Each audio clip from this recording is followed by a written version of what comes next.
This is a story about love, after everything. Tell me where you're watching from. Enjoy the story. Some people freeze when chaos walks in, others recognize it. The glass trembled before anyone noticed why. A faint ripple across the surface of a half-finished bourbon as the restaurant's quiet hum shifted into something sharper, something wrong. And then the door burst open with a force that didn't belong in a place like this. A place filled with soft jazz, polished silverware, and conversations measured in millions. And suddenly every sound collapsed into silence except one voice.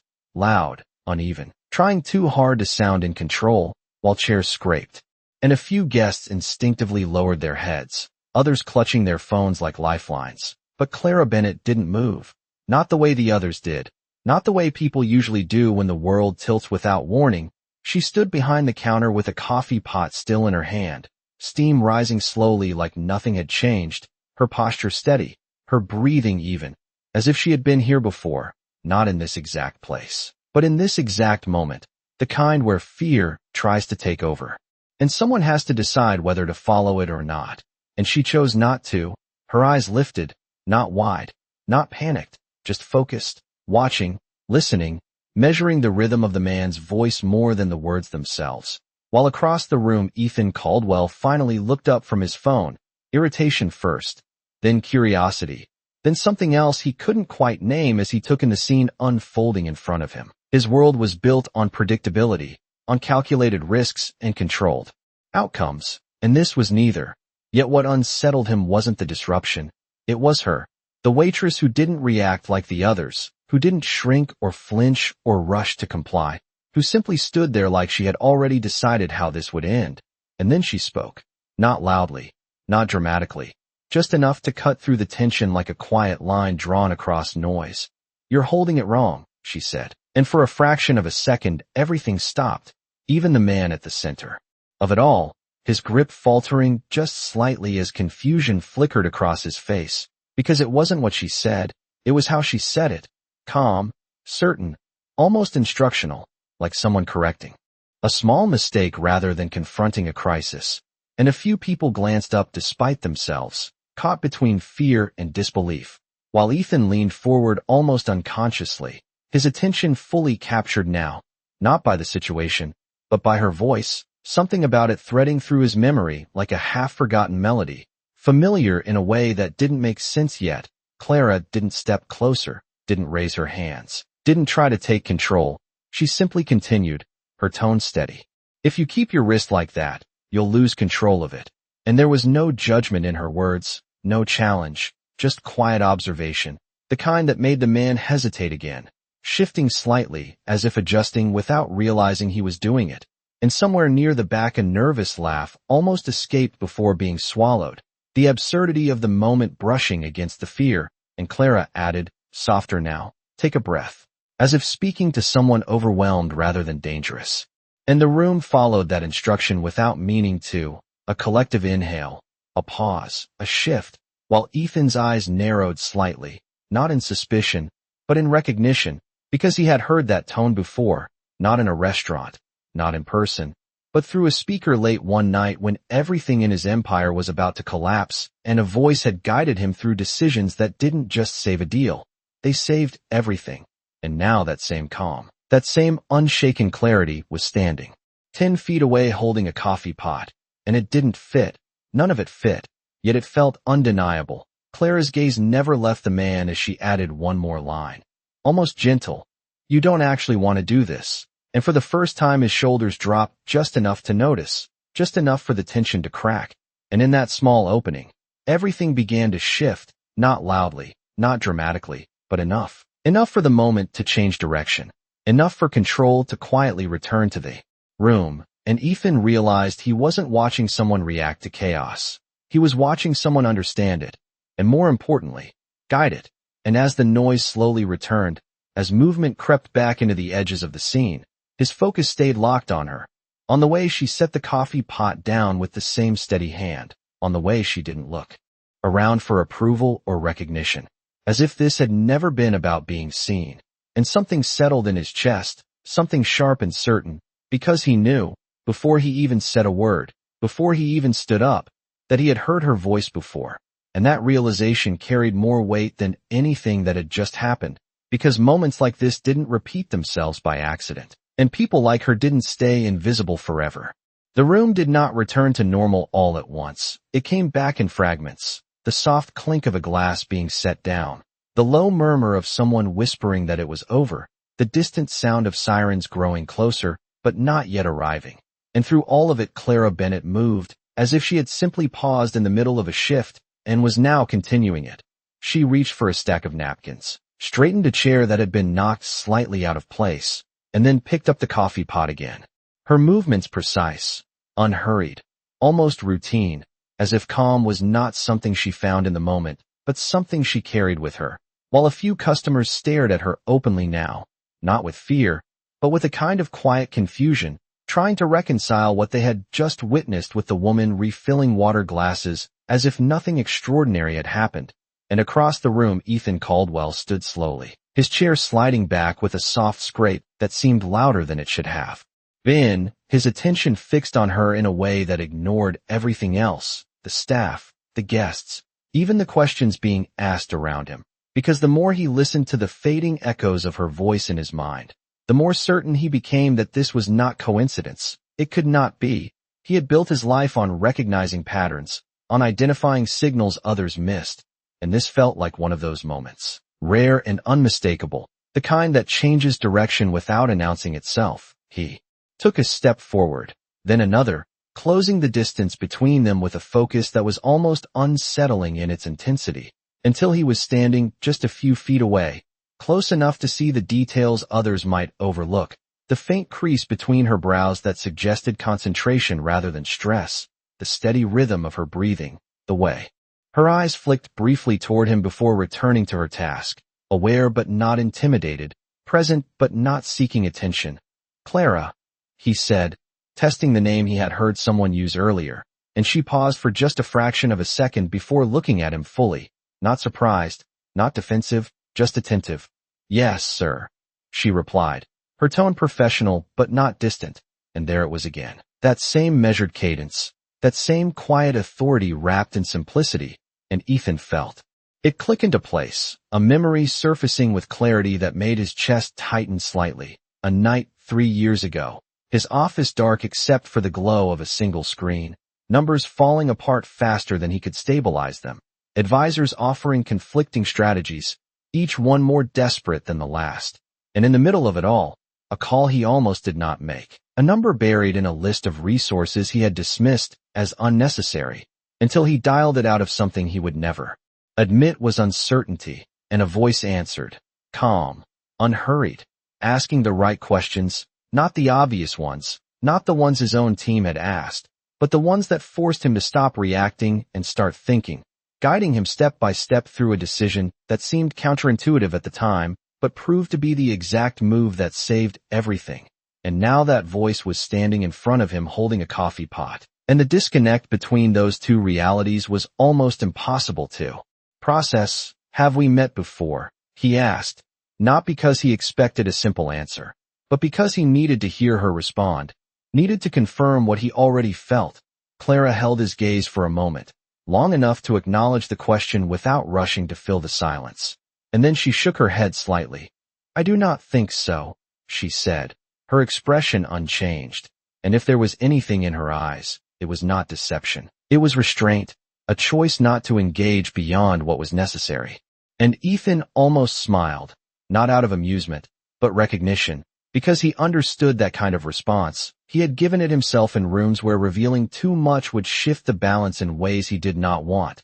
"That is interesting," he said quietly, more to himself than to her, and she tilted her head. Just slightly. "Would you like more coffee?" she asked, as if redirecting the conversation back to something simpler, something safer. And for a moment he considered pushing further, pressing for answers. But something held him back, not uncertainty, but respect, the same instinct that had made him listen to that voice years ago instead of dismissing it. "Yes," he said finally, handing her his cup, and as she poured, he watched the small details again, the steadiness of her hand, the absence of hesitation, the quiet confidence that did not need to announce itself. And when she finished, she set the pot down and met his eyes once more. "Is there anything else you need?" she asked, and this time there was a subtle shift in her tone, not a challenge, not an invitation, just a boundary, clear and unspoken, and Ethan nodded slowly. "Not right now," he replied, but the words carried more meaning than they appeared to, because what he needed was not something that could be ordered or requested in a moment like this. It was something he would have to uncover, piece by piece. And as Clara moved on to the next table, blending back into the rhythm of the room, as if she had never stepped outside of it, Ethan remained where he was for a few seconds longer, his mind already moving ahead, connecting fragments, forming questions, and for the first time in a long while, he felt something unfamiliar, not uncertainty, but curiosity that he could not immediately resolve, and that, more than anything else, told him he was not going to let this go. The night did not end when the doors closed. It lingered in the air like a question that refused to be answered. And hours later, when the last customer had left and the chairs were turned upside down on polished tables, Clara Bennett was still moving through the quiet space with the same measured rhythm, wiping down surfaces, stacking dishes, resetting a room that had already returned to normal for everyone else, but not for her. Not entirely, because moments like that did not disappear, they settled somewhere deeper, filed away without ceremony, while outside the city breathed in its usual pattern, headlights passing in steady lines, distant sirens fading into the background, and inside the restaurant the silence felt almost deliberate, as if the walls themselves were. Holding on to what had happened, Clara paused briefly near the window, her reflection faint against the glass, her expression unreadable. Then she turned away and continued working, because stopping meant thinking, and thinking meant remembering, and remembering was something she had learned to control, not eliminate, just contain. And across town, Ethan Caldwell sat in the back seat of his car, the city lights sliding across the tinted window in blurred streaks of white and gold, his phone untouched in his hand, screen dark, because for once the endless stream of messages and updates did not matter. None of it felt urgent compared to the one thing he could not explain. He replayed the moment again, not the chaos, not the disruption, but her voice, the exact tone, the pacing, the way she had chosen her words with precision that did not feel rehearsed but instinctive. And the more he analyzed it, the less it felt like coincidence. It felt like confirmation, and Ethan did not believe in coincidences, not at this level, not when the pattern was this clear.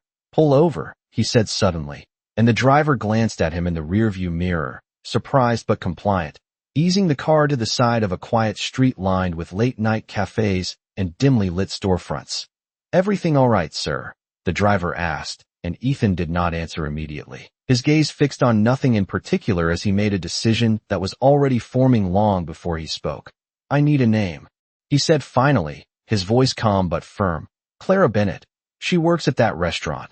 The driver nodded slightly, understanding without needing further explanation, because requests like this were not unusual, but the tone was different, less about control, more about clarity. And as the car pulled back into motion, Ethan leaned back, closing his eyes briefly, not to rest, but to focus, because he knew what came next. Information, background, connections, the process he had refined over years of building an empire. Except this time it was not about competition or acquisition. It was about a person who did not fit into any of those categories, and that made it more complicated, not less. Back at the restaurant, Clara finished her shift without acknowledging anything unusual. She clocked out, tied her coat, and stepped into the cool night air, the kind that carried just enough chill to wake you up without making you uncomfortable. She walked 2 blocks to the subway entrance, her pace steady, her mind already shifting gears, because her night was not over. It never was, not really. The fluorescent lights of the station buzzed softly overhead as she descended the stairs, the familiar scent of metal and motion grounding her in routine. She reached into her bag, pulled out a small headset, and slipped it on with practiced ease, her phone lighting up as she activated the app she had been using for years, a quiet system, not widely advertised, not meant for recognition, just a network of voices ready to respond when someone on the other end needed clarity more than comfort. She tapped the screen once, and a soft tone signaled she was live, available, present, and within seconds the first call came through, a hesitant voice, uncertain, searching, and Clara listened, not interrupting, not rushing, just absorbing every word, every pause, every shift in tone. And when she spoke, it was the same voice Ethan had heard, the same calm, the same precision, guiding without controlling, supporting without overwhelming. And miles away, in a quiet office illuminated by a single desk lamp, Ethan's phone buzzed with a message, a preliminary report, simple, incomplete, but enough to confirm what he already suspected. Clara Bennett, age 27, current employment listed. No significant public records, no social media presence beyond minimal activity, education. History partially incomplete, gaps that did not align with typical patterns, and Ethan stared at the screen for a long moment, not frustrated, but intrigued, because gaps meant choices, and choices meant reasons, and reasons were where the truth lived.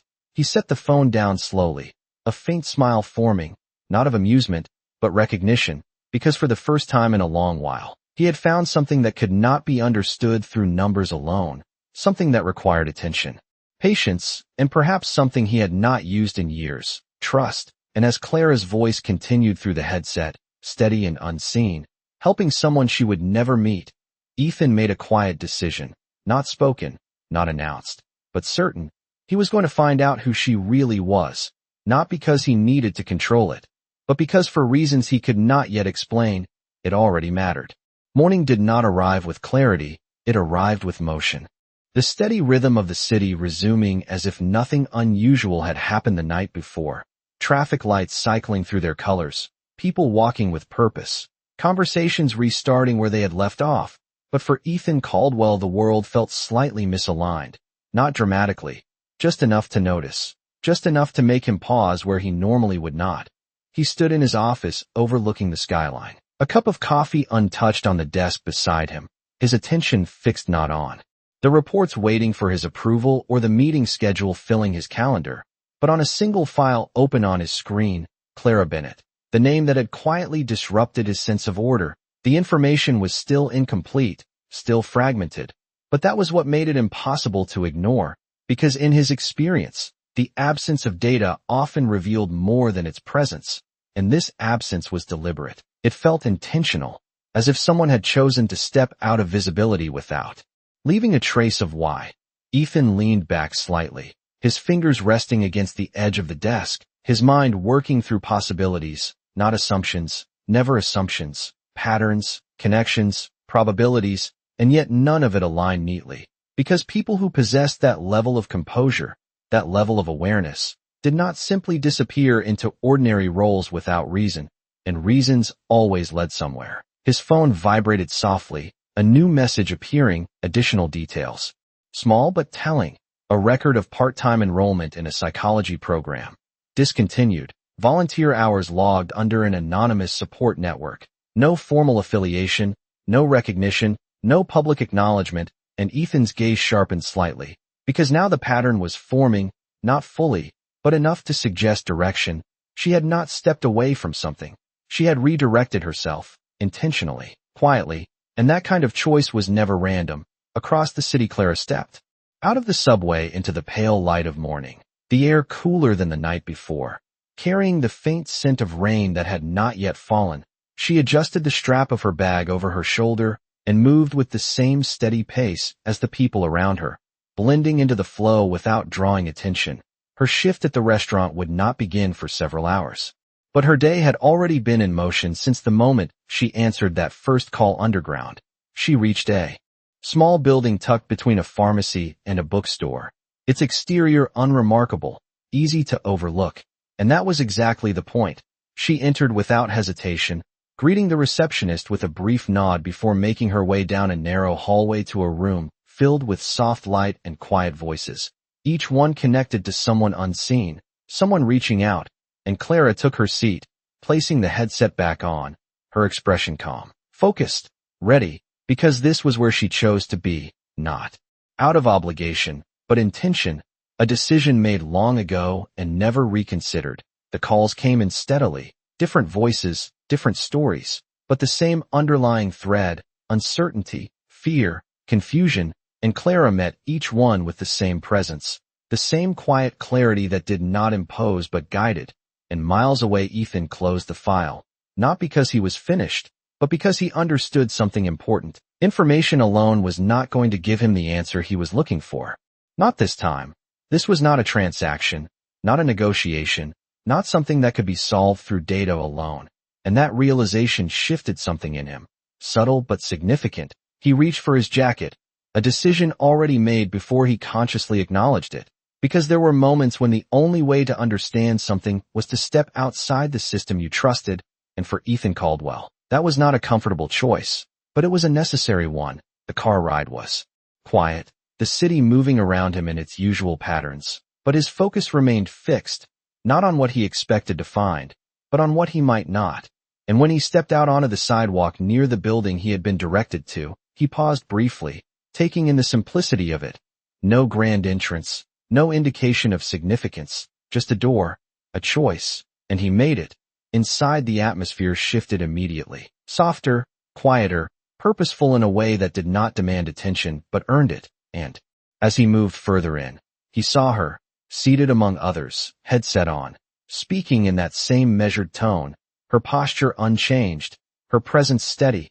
And for a moment he did not approach, he simply observed, because understanding required patience, something he had not practiced in years. And as he watched her guide another unseen voice through uncertainty with nothing more than words and silence used at exactly the right moments, Ethan realized something he had not expected. This was not about uncovering who she was, not entirely. It was about recognizing what she chose to be, and that difference mattered more than any file ever could. He did not interrupt her, not at first, because there was something almost structured about the way she worked, not rigid, not rehearsed, but intentional, like she understood where every word needed to land before she said it. And Ethan Caldwell found himself standing just far enough away to remain unnoticed, watching without intruding, something he rarely allowed himself to do, because his world had always rewarded action, decisions made quickly, outcomes controlled tightly. But this was different. This required stillness, and for the first time in a long time, he let himself stay there, listening without hearing the other side of the conversation, yet understanding the rhythm of it through her responses. "You are not behind," Clara said softly into the headset, her tone steady, grounded. "You just started from a different place."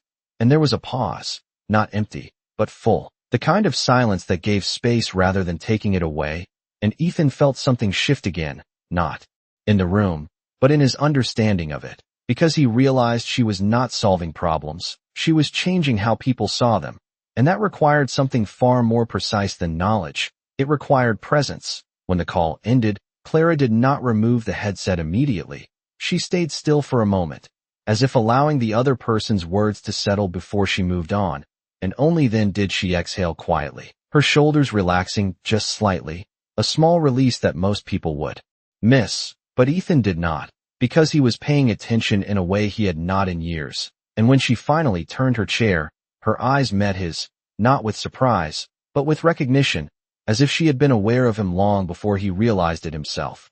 "You should not stand there too long," she said calmly, lifting one side of the headset. "People who wait without speaking usually have something important to say." And there was no accusation in her voice, just observation, and for a brief moment Ethan almost laughed, not because it was funny, but because it was accurate, and accuracy had always been something he respected. "I did not want to interrupt," he replied, stepping closer now, his tone measured, controlled, but not distant. "You were not interrupting," Clara said, setting the headset down on the desk. "You were deciding." And that landed more directly than he expected, because it was true. He had been deciding whether to approach, whether to ask, whether to confirm what he already believed. And now that he was here, standing in front of her without the distance of a restaurant or the distraction of a crowd, the question felt different, less about proof, more about understanding. 3 years ago, he began, his voice quieter now, not for effect, but because the moment required it. "I made a call to a number I almost ignored." Clara did not react immediately, but her gaze sharpened just enough to show she was listening fully. "The person on the other end," he continued, "did not tell me what to do. She asked me the right questions until I figured it out myself." And there was a pause, not forced, just present. That decision saved everything.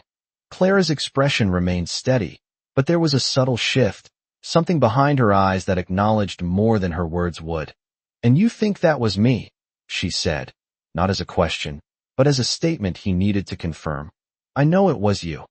Ethan replied, not with arrogance, but certainty, the kind that did not need to be raised to be heard. And for a moment neither of them spoke, the space between them holding more than the words themselves. Clara looked down briefly at the desk, her fingers resting lightly against the edge, then back at him.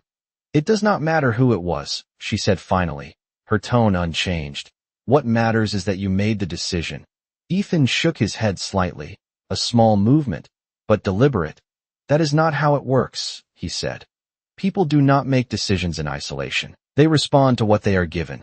Clara tilted her head just slightly, studying him now, in the same way he had been studying her. "And what are you responding to right now?" she asked, and the question landed differently than the one she had asked before, because this one was not about the past.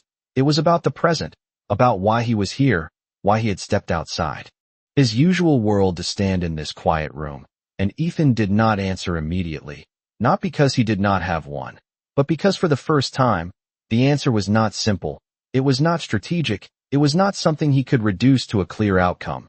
It was something less defined, more human.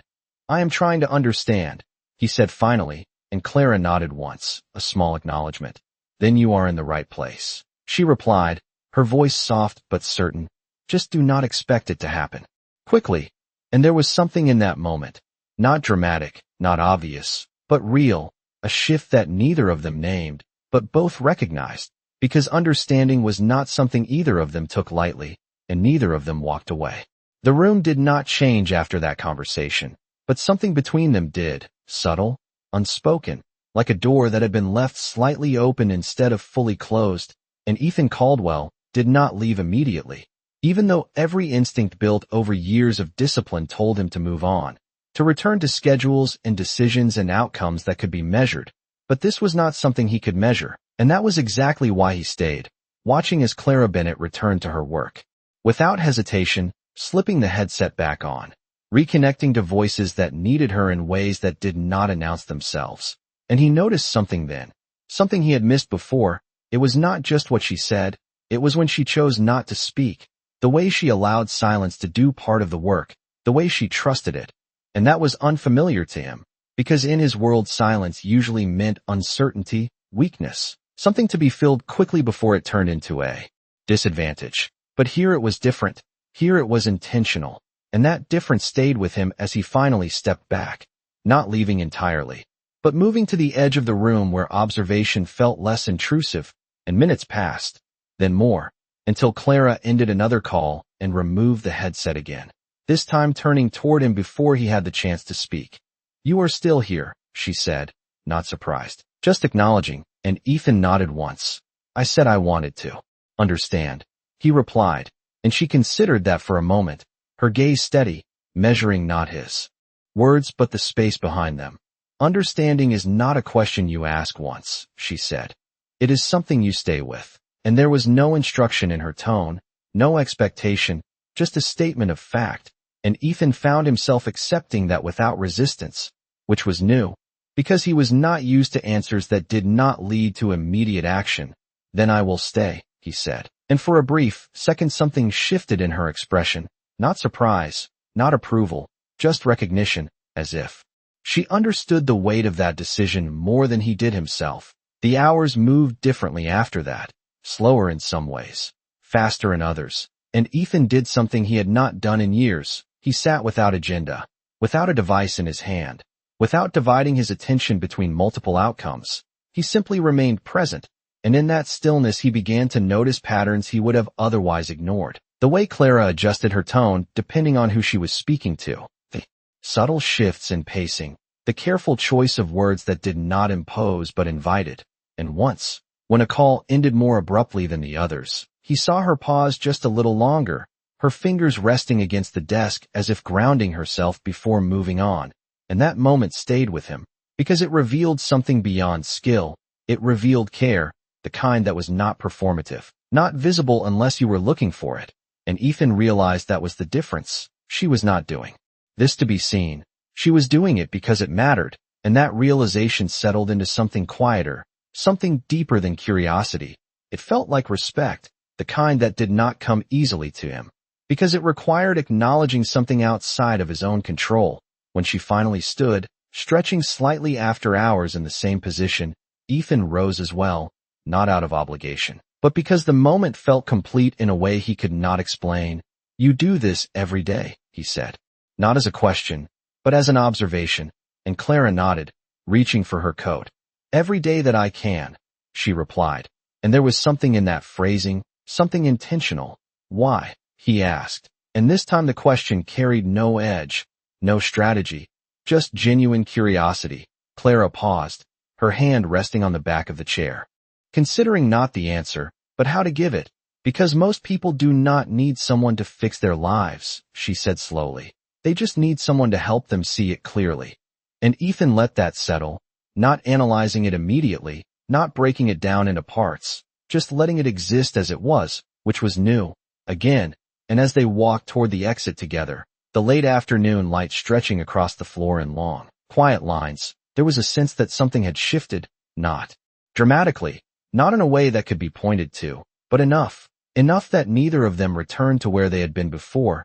And outside, the city continued as it always did, unaware of the small, significant change that had just taken place between two people who had not been looking for it, but had found it anyway.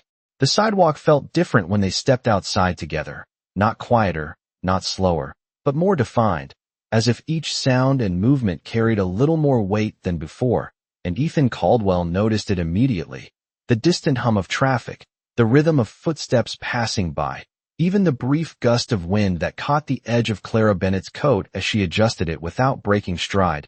She did not look at him right away, not out of avoidance, but because her attention remained grounded in the present moment, something he was still learning to do, and for a few seconds they walked side by side in silence, not uncomfortable, not forced, just unspoken, until Ethan finally broke it, not with a question, but with an observation. "You do not rush," he said, his tone thoughtful rather than critical, and Clara glanced at him briefly, a small acknowledgement before looking ahead again. "There is no point in rushing if you do not know where you are going," she replied, and he almost smiled at that, not because it was clever, but because it was true in a way that challenged him, because he had always known exactly where he was going, or at least believed he did, and now that certainty felt less complete. They reached the corner where their paths would naturally separate, the city splitting into different directions, different routines, and Clara slowed slightly, turning toward him fully for the first time since they left the building.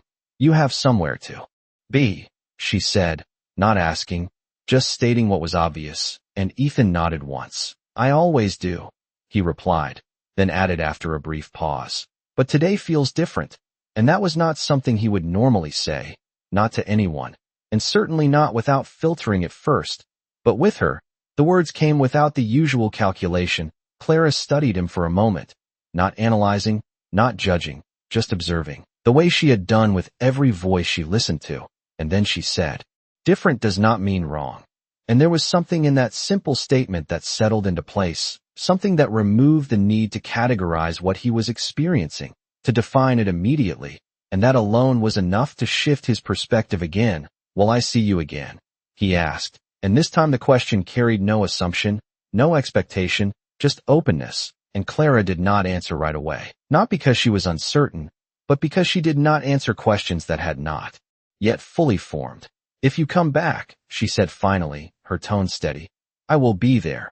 And there was no promise in it, just truth, and that was enough, more than enough, because it meant the choice was his, not something predetermined, and Ethan recognized that for what it was, an invitation without pressure, a possibility without guarantee, and he respected it in a way he did not expect. "Then I will come back," he said, not as a declaration, but as a decision, and Clara nodded once. A small, quiet acknowledgement, before turning to leave, her steps steady, unhurried, blending back into the flow of the city with the same ease she had shown in every other space.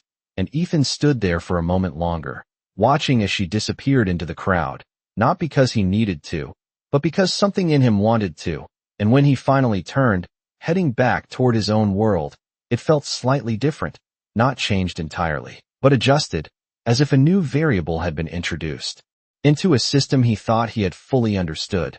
The rest of the day unfolded as expected on the surface: meetings, calls, decisions that required precision and clarity, and Ethan moved through them with the same efficiency he always had.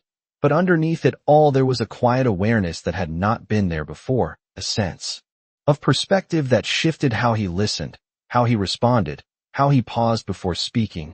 And once, during a conversation that would normally have been resolved in minutes, he found himself asking a question instead of giving an answer, and the difference in the outcome was immediate, subtle, but undeniable. And later, as the evening settled over the city once again, Ethan found himself standing outside the same building. Not by accident, not by coincidence, but by choice, and he did not hesitate this time. He opened the door and stepped inside, the quiet atmosphere greeting him in the same way it had before, familiar now, but not less meaningful. And as he moved further in, his eyes found her almost immediately, seated, focused, present, and for the first time, he did not feel like an observer trying to understand something outside of himself. He felt like someone returning to a place that had already begun to matter, and Clara, without looking up, spoke into the headset with that same calm clarity, guiding another unseen voice through uncertainty. And Ethan took a seat nearby, not interrupting, not rushing, just waiting, because now he understood that some things were not meant to be approached quickly. They were meant to be experienced, one moment at a time.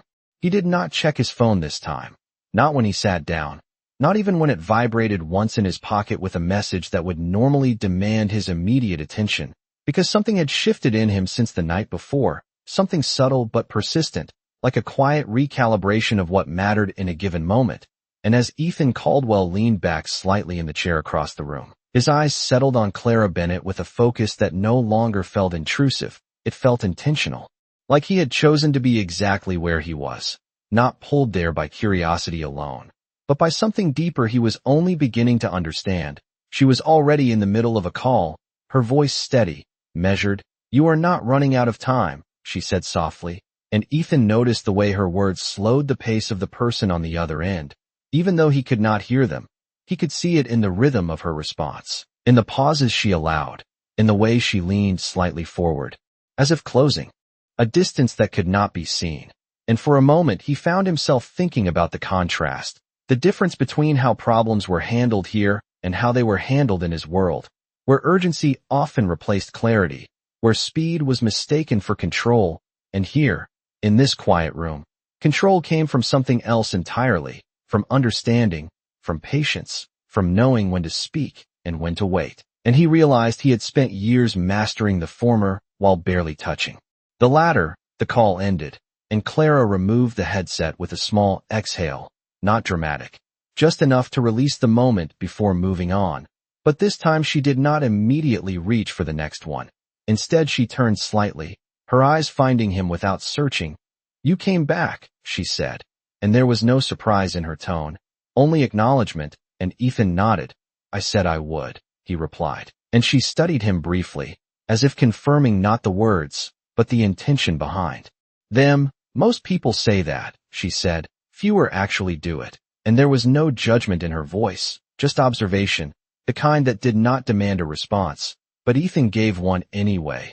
"I am not most people," he said, and for the first time, there was the faintest hint of something in her expression that could have been amusement, not obvious, not exaggerated, just a slight shift that suggested she recognized the statement without needing to challenge it. "No," she said quietly, "you are not." And that simple agreement carried more weight than any argument would have, because it acknowledged difference without elevating it, and for reasons he could not fully explain, that mattered to him. "What did you learn today?" she asked, and the question caught him slightly off guard, not because it was difficult, but because it was direct in a way he was not used to. His world did not usually leave space for reflection in the middle of motion, but here, it seemed expected, and he considered it for a moment before answering. "That silence is not a lack of control," he said slowly.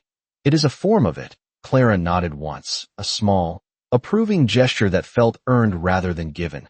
"That is a good place to start," she replied. And there it was again, Not praise, not validation, just recognition, and Ethan found himself appreciating that more than he would have expected, because it meant the conversation was not about impressing or proving. It was about understanding, and that shifted the dynamic in a way that felt unfamiliar but not uncomfortable. "Do you ever get tired?" he asked, glancing briefly at the headset resting on the desk, and Clara followed his gaze before answering. "Of the calls," she said, "sometimes," then added after a brief pause, "Of listening, no." And that answer settled into something deeper than the words themselves, because it revealed a distinction he had not considered before, the difference between the task and the purpose. And he realized that was why she could continue, why she could remain steady in moments that would overwhelm others, because she was not focused on the weight of the work, she was focused on the meaning behind it. And that was something he understood in his own way, but had never seen expressed like this.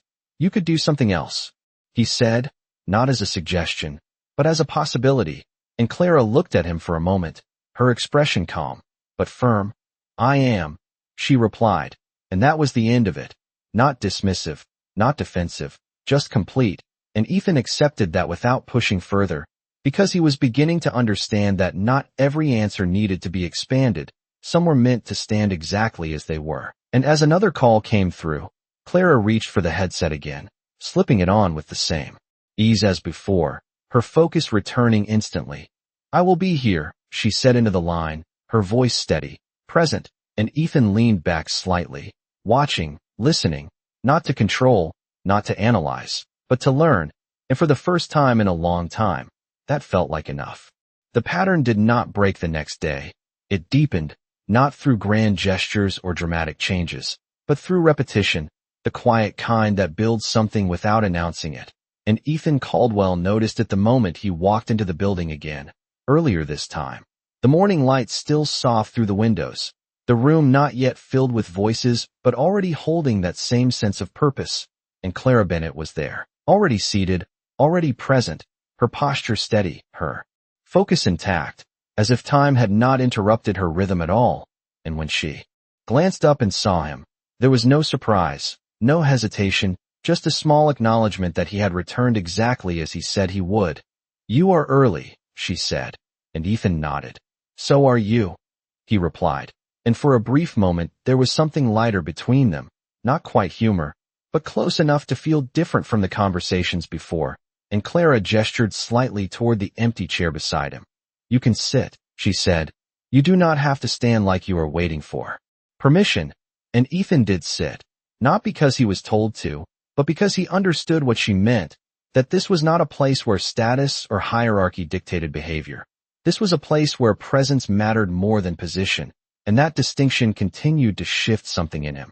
The calls began soon after, one by one, the room filling with quiet voices and measured responses, and Ethan watched again. But this time he was not just observing, he was recognizing patterns, understanding the structure beneath what seemed effortless, the way Clara would ask a question not to get an answer, but to guide the person towards seeing their own, the way she never rushed to fill a silence, trusting it to do its work. And once, when a call stretched longer than usual, he saw her lean back slightly, her eyes closing for just a second, not in fatigue, but in focus, as if aligning herself before continuing. And that moment stayed with him, because it revealed discipline, not just instinct. And discipline was something he understood deeply. After the call ended, she removed the headset and looked at him. "You are not just watching anymore," she said, and Ethan did not deny it. "I am trying to learn the pattern," he replied, and she nodded slowly.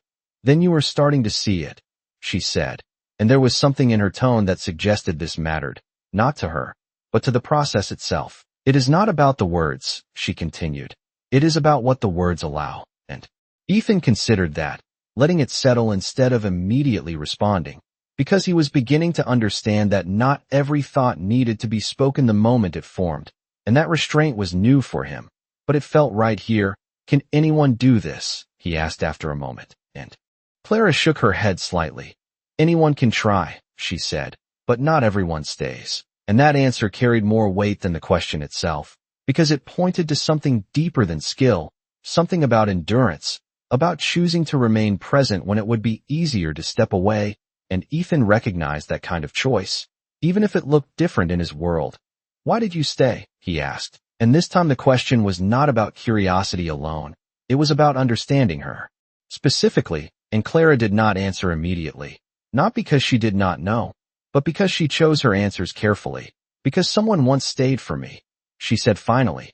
And that was all.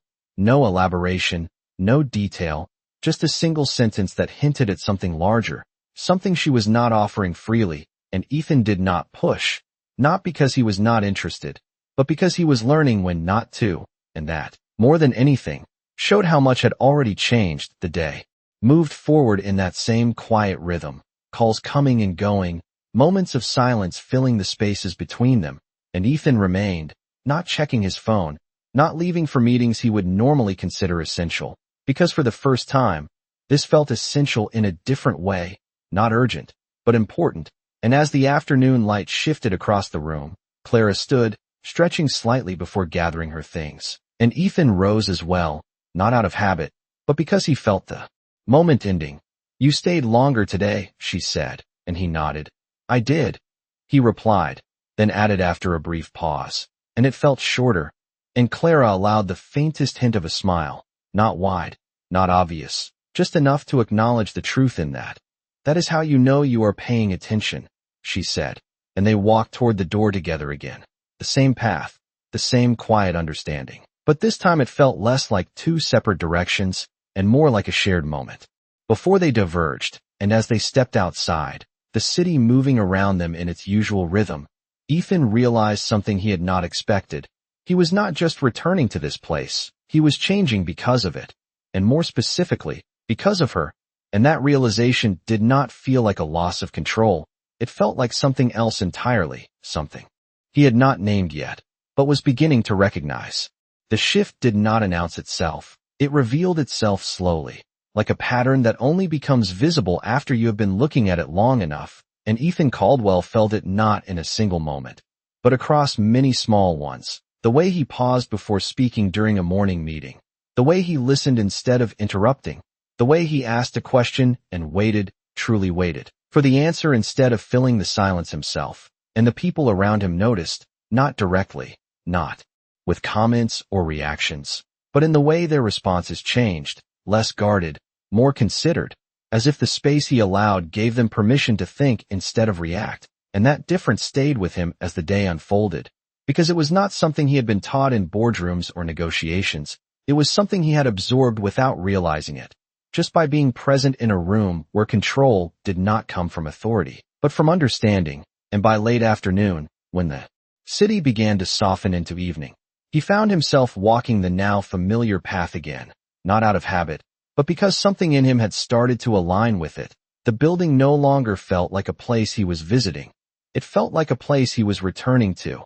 And when he stepped inside, the quiet greeted him the same way it always did, steady, intentional, and Clara Bennett was already there, as she always seemed to be, her presence grounded, her attention fully given to the voice in her headset. And Ethan did not approach immediately. He took his seat, allowing the moment to unfold as it needed to, watching the rhythm he had come to recognize, the way she guided without pushing, the way she created clarity without imposing it.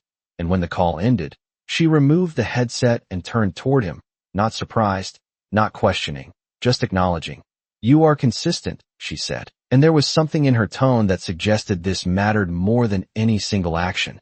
And Ethan nodded slightly. "I am learning that consistency matters," he replied, and she studied him for a moment, not evaluating, just observing. "It does," she said, "more than most people think." And for a second the conversation rested there, simple, direct, but carrying more than the words themselves. "What changed today?" she asked, and this time he did not hesitate, because he had been thinking about it all day. "I stopped trying to control every outcome," he said, "and something worked better because of it." Clara nodded once, not surprised, but not dismissive either. "Control is useful," she said, "but it is not always the answer." And Ethan almost smiled at that, because coming from anyone else it might have sounded like advice, but from her it felt like observation. Something she had seen enough times to know without needing to prove it. "You make it sound simple," he said, and Clara shook her head slightly. "It is not simple," she replied. It is just clear once you see it. And that distinction stayed with him, because it explained something he had struggled to define, the difference between difficulty and understanding, and how one did not always eliminate the other. Another call came through, and Clara reached for the headset, but before placing it on, she paused, her eyes meeting his again. "You are asking better questions," she said. And it was not praise, not exactly, but it felt like progress, and Ethan recognized that. "Because I am listening differently," he replied, and she gave a small nod, a quiet confirmation that he was moving in the right direction, and then she turned back to her work, her voice returning to that steady, grounded tone. "Tell me what you are hearing," she said into the line, and Ethan leaned back slightly, letting the moment settle, because now he understood that learning here was not about absorbing information, it was about changing perspective, and that kind of learning did not happen all at once, it happened gradually, through attention, through patience, through the willingness to stay even when there was no immediate result, and as the evening continued, he remained there, not counting the time, not measuring the value, just present. And when Clara finally stood again, removing the headset and gathering her things, he stood as well, not because it was expected, but because the rhythm of the moment had become familiar. "You stayed again," she said, and he nodded. "I am starting to understand what that means," he replied, and she looked at him for a moment, something thoughtful in her expression. "Most people think staying is about time," she said. "It is not. It is about attention." And that landed in a way that felt complete, like a piece of something larger falling into place.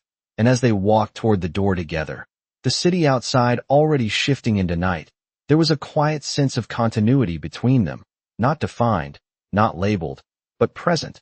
And when they reached the sidewalk, Ethan did not rush to speak. He let the silence exist, not as a gap to fill, but as part of the conversation itself, and Clara seemed to understand that without needing it explained. "You are changing," she said after a moment, and he did not deny it. "I think I am," he replied, and she nodded once, a simple acknowledgement. "Then do not rush it," she said, and for the first time, that was something he did not feel the need to argue with, because he was beginning to understand that some changes were not meant to be accelerated, they were meant to be experienced, one moment at a time.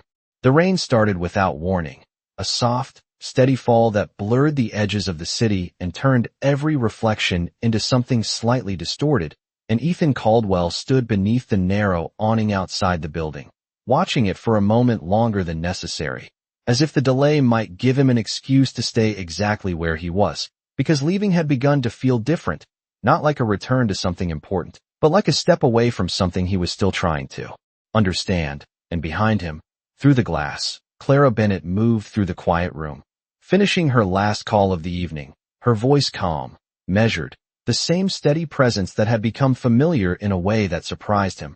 And when she finally removed the headset and reached for her coat, she glanced toward the door, noticing him still there, and without hesitation she walked over, stopping just inside. The two of them separated by a thin pane of glass and a few feet of rain. "You are waiting," she said, her voice soft but clear even through the barrier, and Ethan shook his head slightly, a small correction.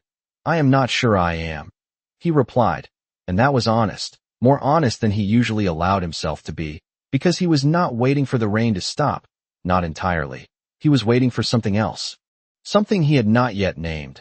Clara studied him for a moment, then reached for the door and stepped outside, the rain catching lightly in her hair before she adjusted her coat, standing beside him now instead of apart, and for a few seconds neither of them spoke, the sound of the rain filling the space between them, steady, unhurried.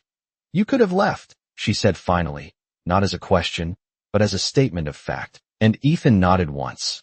"I could have," he replied, then added after a brief pause, "but I did not want to," and that was the difference, not obligation, not habit, but choice, and Clara seemed to recognize that without needing it explained. "That matters," she said quietly, and the simplicity of it carried more weight than anything more elaborate would have, because it acknowledged something that neither of them had said directly until now, that this, whatever it was, mattered, not in a defined way, not in a way that fit into categories or expectations, but in a way that was becoming increasingly difficult to ignore.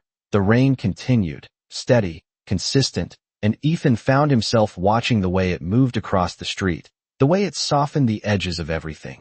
And for a moment he realized that this was what had been changing in him, not just how he listened or how he spoke, but how he allowed things to exist without immediately shaping them into something else. "Why did you not tell me?" he asked suddenly, turning slightly toward her, and Clara did not need clarification. She knew what he meant, and she did not answer immediately, not because she was avoiding it, but because she was choosing the right way to respond. "Because it was not about me," she said finally, her tone steady. "It was about what you needed in that moment." And Ethan exhaled quietly, not out of frustration, but understanding, because that answer fit. It aligned with everything he had seen since meeting her, the way she worked, the way she spoke, the way she chose not to place herself at the center of things that were not meant to be about her. And that was something he had rarely encountered. "It still changed everything," he said. And this time his voice carried something deeper, not just acknowledgement, but meaning. And Clara looked at him, really looked at him, as if measuring not the words, but the truth behind them. And then she nodded once. "So did you," she replied. And for a moment the rain seemed to quiet, not actually stopping, but fading into the background as something else took its place, a stillness that was not empty, but full. And Ethan realized that this was the moment, not dramatic, not overwhelming, but clear, the point where understanding shifted into something more, something that did not need to be defined to be real. And he did not rush it. He did not try to shape it into something it was not ready to be. He simply stayed, standing there beside her in the rain, present, aware, and for the first time in a long time, completely certain of something that had nothing to do with control or outcomes, and everything to do with connection. And Clara did not step away, did not create distance. She remained there, just as steady, just as present. And that was enough, more than enough, because in that quiet, unspoken space, something had already begun to take form, something neither of them needed to name yet, because they both understood it would reveal itself in time. The rain did not stop when they parted. It followed them in different directions, tracing quiet lines across the city, as if marking a moment that neither of them would return from unchanged. And the next morning arrived not with noise, but with clarity, the kind that settles in slowly, without announcement, and Ethan Caldwell felt it before he even opened his eyes. A sense of steadiness that had nothing to do with control and everything to do with awareness. He stood by the window of his apartment, coffee in hand, watching the streets below come to life. And for the first time in years, he did not feel the need to rush ahead of the day, to anticipate every outcome before it happened. Instead, he let it unfold, one moment at a time. And that shift, small as it seemed, carried through everything that followed. Meetings were shorter but more focused, conversations were quieter but more meaningful, and decisions felt less like reactions and more like understanding. And somewhere between those moments, without planning it, without scheduling it, he found himself walking toward the same building again, not because it had become a habit, but because it had become a place where something in him aligned. And when he stepped inside, the room felt familiar in a way that no longer surprised him. The quiet, the presence, the steady rhythm of voices being heard, and Clara Bennett was there, as she always was, seated, focused, present. But when she looked up this time, there was something different in her expression, not a change, but a recognition, as if she saw not just that he had returned, but why. And Ethan did not hesitate. He walked toward her without stopping at the edge of the room, without observing from a distance, because that distance no longer felt necessary. "You did not wait today," she said, her tone calm but aware, and he shook his head slightly. "I did not need to," he replied. And there was something in that exchange, something simple but significant, because it marked a shift from uncertainty to clarity, not complete, not final, but enough. Clara removed her headset, placing it carefully on the desk, giving the moment her full attention in a way she did not do lightly. "Then what are you here for?" she asked. And this time the question was not about curiosity. It was about intention, and Ethan did not look away, did not search for the right phrasing, because he understood now that the truth did not need to be refined to be valid. "I am here because this matters to me," he said. And the words were steady, not rushed, not forced, just clear. And Clara held his gaze for a moment longer than usual, not testing him, not doubting, just recognizing the weight of what he had said. "You are not used to saying things like that," she replied, and there was no judgment in it, just observation, and Ethan allowed himself a small, honest smile. "No, I am not," he admitted, and for the first time, there was something in the space between them that felt openly acknowledged, not hidden beneath questions or observations, but present, real, and Clara leaned back slightly in her chair, considering him in the same way she had considered every voice she had ever guided, not for answers, but for truth. "And what does that mean?" she asked, and Ethan took a breath, not because he needed time, but because he understood the importance of the moment. "Means I am not here to understand you anymore," he said. "I am here because I want to be part of this, of your world, not to change it, not to control it, just to be in it." And there was no hesitation in his voice, no second layer of intent, just clarity. And for a moment the room seemed to hold its breath, not because anything dramatic had happened, but because something honest had been said without reservation. Clara did not respond immediately, not because she was unsure, but because she respected what had been offered enough to meet it with equal care. "That is not something you say lightly," she said finally, and Ethan nodded.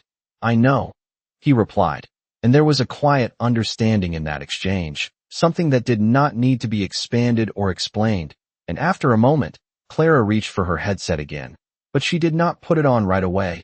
Instead, she placed it gently on the desk and stood, stepping away from her chair, closing the small distance between them in a way that felt natural, not forced, and for the first time since they had met, she was not positioned behind something, not a counter, not a desk, not a role.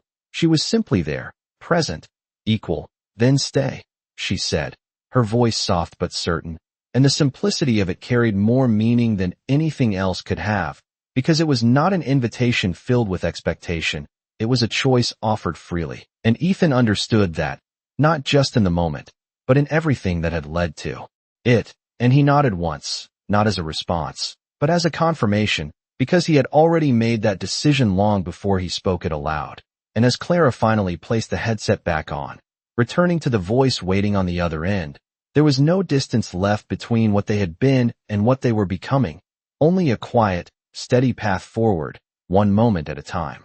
Time did not rush forward after that moment. It unfolded, steady and unforced, like something that had finally found its natural rhythm. And in the weeks that followed, the pattern between Ethan Caldwell and Clara Bennett did not rely on declarations or dramatic changes. It built itself through presence, through consistency, through the quiet decisions made again and again. He returned not because he had to, but because he chose to, and she remained not because she was waiting, but because she was already where she needed to be, and somewhere in that intersection, something rare began to take shape, not loud, not obvious, but undeniable. Ethan still moved through his world of meetings and decisions, but the way he moved had changed. His voice carried less urgency and more clarity. His questions opened space instead of closing it, and people noticed, not because he told them, but because they felt it, the shift in how he listened, how he paused, how he allowed others to arrive at their own answers. And each evening, when the city softened into that familiar glow of lights and motion, he found his way back to the same room, the same quiet, the same steady presence that had changed something in him that he could not undo. And Clara noticed it too, not in the way he arrived, but in the way he stayed, the way he no longer observed from a distance, but existed within the space without needing to define his role in it. And one evening, as the last call ended and the room settled into silence, she removed the headset and looked at him, not with curiosity, not with analysis, but with recognition. "You are not learning anymore," she said, and Ethan tilted his head slightly, a quiet question in the movement. "What do you mean?" he asked, and Clara stood, stepping closer, her expression calm but certain. "You already understand," she replied, and for a moment he considered that, not as something to accept immediately, but as something to feel, and he realized she was right, not because he had mastered anything, but because he had stopped trying to. He had stopped treating understanding as something to achieve and started experiencing it as something to live. "Then what am I doing here?" he asked, and this time the question was not about purpose, it was about truth, and Clara did not hesitate. "You are staying," she said, and the simplicity of it carried everything that needed to be said. and Ethan let out a quiet breath. Not relief, not uncertainty, just acknowledgement, because staying was no longer something he questioned, it was something he had already chosen. And you, he said, his voice softer now, why are you still here? And Clara held his gaze, not avoiding, not deflecting, just present. Because I want to be, she replied, and there was no hesitation, no second meaning, just clarity. And in that moment, something settled between them completely, not forming, not beginning, but arriving, the kind of understanding that does not need to be spoken to be real.